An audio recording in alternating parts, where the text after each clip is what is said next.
Without wasting time, let's go straight back to the solution. There are many ways to unlock Photoshop image or layer, but I will show you the most easiest way in here.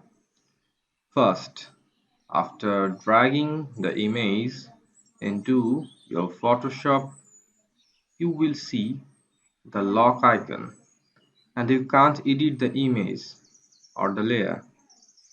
So, the first and fastest way to unlock the image or layer is press Alt of your keyboard, then you will press your mouse left button.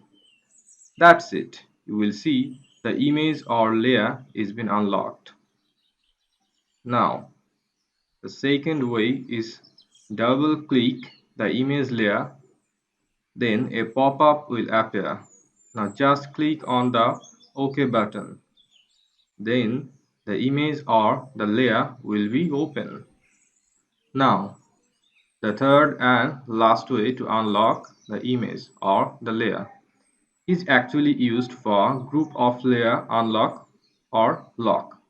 Suppose you have multiple of layers, and if you want to lock the layer, then just select all the layer and click on the lock icon.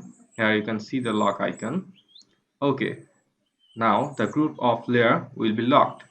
At the same way, if you want to unlock the group of layers, just select the group of layers and just click on the lock icon, and that's it. The layers will be unlocked. So that's it for today. I am Muhammad Sabiul Islam from Coder Sabiul. Don't forget to like, share and subscribe. If you have any question in your mind, just feel free to ask in the comment section.